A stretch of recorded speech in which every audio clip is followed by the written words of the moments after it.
menjadikan nomor keluarganya sebagai kondar menjelang lebaran ini hati-hati sekali, karena sudah ada beberapa kasus yang menginformasikan kepada saya bahwa kondar diteror dan akhirnya kondar terpaksa harus membayarkan sejumlah pinjaman. Kok bisa ya? Oke, kita akan bahas. Assalamualaikum warahmatullahi wabarakatuh. Apa kabar teman-teman semuanya? Ketemu lagi kita di channel saya, channel Desi Sutriani. Semoga puasa kalian masih lancar, dan yang tidak puasa semoga diberikan kesehatan dan kelancaran dalam segala urusannya. Amin amin ya rabbal alamin. Oke teman-teman, kali ini saya akan membahas tentang nomor yang dijadikan kondar. Menjelang lebaran ini banyak sekali modus yang mengakibatkan kondar harus membayarkan sejumlah pinjaman. Nah, kita akan bahas bagaimana cara mengantisipasinya agar kondar tidak terjerat juga dari pinjol-pinjol yang sudah kita lakukan.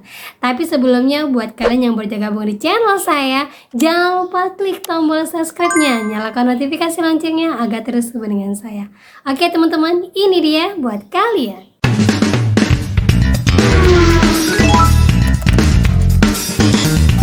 Oke teman-teman, sebelum lanjut kita bahas dulu tentang pinjol khusus untuk pendidikan. Ternyata per Januari kemarin sudah menembus angka sebesar 2,47 triliun.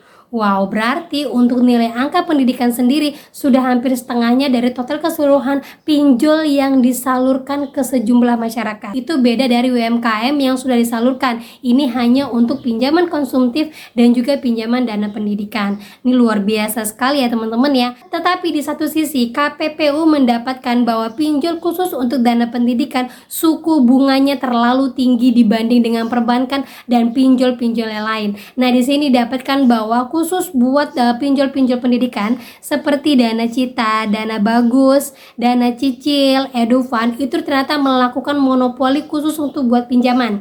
Karena di sini khusus untuk pinjaman pendidikan hanya bisa ke 4 pinjol ini saja. Yang lainnya mungkin hanya untuk konsumtif ataupun untuk UMKM. Tetapi kalau untuk yang pinjol pendidikan hanya bisa diakses ke 4 pinjol ini saja. Sehingga KPPU saat ini sudah melayangkan gugatan ke pengadilan khusus untuk memeriksa keempat dari pinjol ini karena disinyalir pinjol ini telah melanggar dari etika perpinjolan ataupun suku bunga perbankan yang sudah diberlakukan di Indonesia. Nah, buat teman-teman semuanya ya, ayo didik lagi atau informasikan lagi kepada keluarga kalian, baik itu kepada saudara ataupun adik kalian ataupun kepada teman kalian yang memang tanpa sengaja ataupun terpaksa harus menggunakan pinjol khusus pendidikan. Perlu diingat, pinjol khusus pendidikan bunganya lebih tinggi dibandingkan dengan yang lain. Kalau memang terpaksa sekali harus menggunakan pinjol, carilah pinjol-pinjol yang di luar dari pendidikan. Karena apa? Kalau di universitas itu pinjol pendidikan itu sudah masuk ke dalam ranah pembayaran mereka. Biasanya kan ada virtual account khusus bank ini. Nah, pinjol ini ataupun paylater yang lainnya sudah masuk ke dalam ranah pendidikan. Jadi hati-hati sekali teman-teman ya. Jangan sampai nanti setelah keluar dari universitas kita nggak bisa dapat kerja dengan alasan nama kita masuk ke dalam SLIK OJK. Tetapi perlu diperhatikan, yang masuk ke dalam SLIK OJK hanya beberapa departemen saja yang perlu dicek, yaitu yang pertama perbankan, yang kedua pajak, yang ketiga leasing atau multifinance, yang keempat itu adalah asuransi. Dan asuransi ini pun yang dibawahi dari perbankan ya. Tapi kalau yang asuransi seperti kayak Hanwa, terus itu Prudensial, itu nggak seperti itu teman-teman ya. Masih mencari member-member lah, nggak yang harus ngecek SLIK langsung gitu teman-teman ya. Jadi jangan patah arang, cuman ada baiknya kita mengantisipasi hal-hal yang tidak mungkin terjadi ataupun yang mungkin akan membuat kita lebih jatuh lagi terpuruk. Lebih baik kita menggunakan pinjol yang lain ataupun sama sekali tidak usah menggunakan pinjol.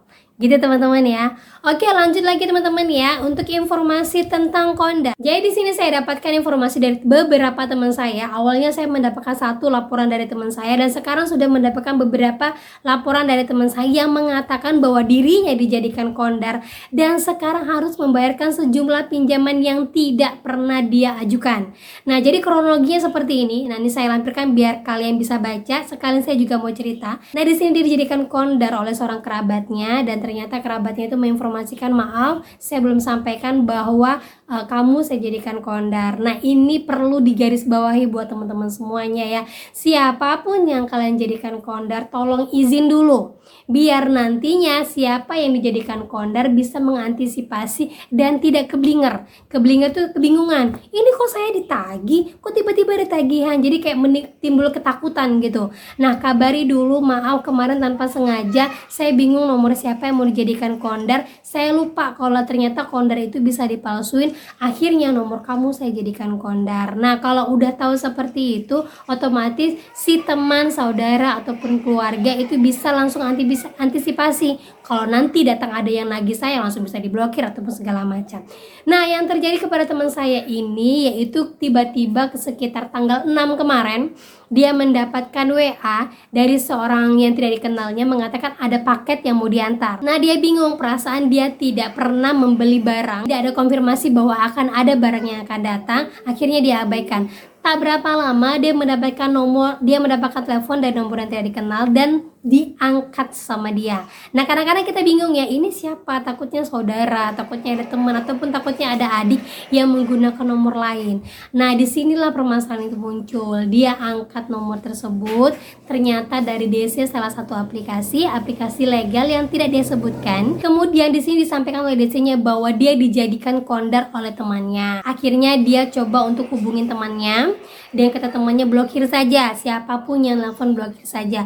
Puncaknya di besoknya, setelah ada beberapa satu harian itu dia blokir nomor yang tidak dikenal, besoknya ternyata sosmed dia diacak-acak sama DC-nya, di-tag sama DC-nya, disampaikan bahwa ini si temannya ini tolong sampaikan untuk membayar hutangnya. Nah, dia dapatkan informasi ini dari temannya juga, di screenshot sosial medianya, terus sampaikan, "Kak, namamu diacak-acak sama DC." Akhirnya teman saya ini kebingungan karena merasa ini bukan saya bukan debitur, saya bukan peminjam, saya hanya dijadikan kondar oleh teman yang tidak menginformasikan kepada saya. Akhirnya dia karena kebingungan itu coba untuk lapor hal ini kepada kantor polisi. Nah, di kantor polisi disampaikan untuk memblokir semua situs-situs ataupun akun-akun dari si DC tersebut. Akhirnya teman saya melakukannya dengan cara mematikan atau menutup semua sosmed-sosmednya. Nah, ternyata tidak sampai di sini. Setelah sampai di sini, akhirnya DC juga masih menyerang dia, dan dia sampaikan bahwa kenapa DC ini menyerang saya? Saya kan bukan debitur, saya kan juga bukan nasabah, saya hanya dijadikan kondar. Akhirnya saya sampaikan, Kak, ancam saja mereka, nanti mereka akan berhenti dengan sendirinya. Nah, akhirnya teman saya melakukan pengancaman dan DC-nya berhenti dengan sendirinya. Nah, itu satu kasus yang didapatkan oleh teman saya. Nah, di kasus selanjutnya ternyata teman saya ini tidak berani untuk mengancam DC-nya karena dikatakan DC-nya lebih kasar dari dia. Akhirnya tanpa disengaja dia melakukan hal-hal yang diperintahkan oleh DC-nya agar namanya tidak dijadikan kondar, alias namanya nanti bisa bersih dari sistem perpinjolan untuk nomor yang sudah dijadikan kondar oleh temannya tadi. Nah, disinilah awal mula permasalahan itu. Akhirnya teman saya melakukan beberapa hal yang diminta oleh DC-nya tadi, dan terjadilah peminjaman dana dan uang tadi itu ditransfer sama si DC-nya dengan alasan biaya admin untuk membersihkan namanya. Nah, disinilah permasalahan itu terjadi ya teman-teman ya. Tolong buat teman-teman semuanya saya sampaikan, tidak semua orang ataupun tidak semua kondar tidak teredukasi seperti kalian yang mendengarkan saat ini vlog saya. Banyak sekali mungkin orang yang tidak paham makan pinjol, banyak sekali orang yang tidak paham tentang kerjanya DC, banyak sekali orang-orang yang tidak paham akan penipuan-penipuan seperti ini. Merasa dia tidak pakai pinjol, dia tidak perlu mendengarkan vlog tentang pinjol. Merasa dia tidak pernah dijadikan kondar, dia tidak perlu mencari tahu apa itu kondar. Nah, buat teman-teman semuanya, saya ingatkan dan saya pastikan lagi untuk kalian semuanya yang memang terlanjur menggunakan nama saudara kalian sebagai kondar, sampaikanlah informasi ini. Kalau bisa diblokir, jangan pernah diangkat nomor telepon yang tidak dikenal. Jangan pernah mengikuti instruksi apapun dari DC-nya yang mengatakan mau dipidanakan, yang dikatakan mau dibersihkan namanya. Tidak ada hal yang seperti itu. Yang namanya kondar tidak ada sangkut pautnya dengan Slik OJK. Yang namanya kondar tidak ada sangkut pautnya dengan pembersihan nama. Yang namanya kondar tidak ada sangkut pautnya dengan pidana. Tidak ada. Jadi hal-hal yang disampaikan DC itu semuanya hoax. Gitu teman-teman ya. Tolong informasikan buat teman-teman semuanya, ini sudah menjelang lebaran, banyak sekali orang yang membutuhkan uang. Setelah lebaran pun pasti akan banyak orang membutuhkan uang, karena di lebaran nanti pasti banyak sekali orang mengeluarkan uang, otomatis dia membutuhkan uang untuk kembali lagi ke rekeningnya. Bener kan ya? Jadi buat teman-teman semuanya perhatikan lagi ya. Tolong semuanya dijaga, tolong semuanya diperhatikan baik-baik, apalagi buat yang gak baik. Saya yakin pasti DC-DC-nya akan mengejar kondar ataupun keluar kondar. Jadi perlu diperhatikan, tetap hati-hati dan jangan pernah tergoda bujuk rayuan apapun itu jenisnya. Gitu teman-teman ya. Oke, itu saja yang bisa saya sampaikan buat kalian pada hari ini. Semoga menjadi informasi terbaru buat kalian, menjadi mood booster buat kalian, dan tetap semangat menjalankan ibadah, tetap semangat untuk memanage keuangan kalian, dan tetap kurangi pengeluaran yang tidak penting, gunakanlah untuk kebutuhan kalian. Oke, itu saja yang bisa saya sampaikan pada hari ini. Semoga bermanfaat, menjadi mood booster buat kalian semuanya. Akhir kata saya ucapkan Assalamualaikum warahmatullahi wabarakatuh.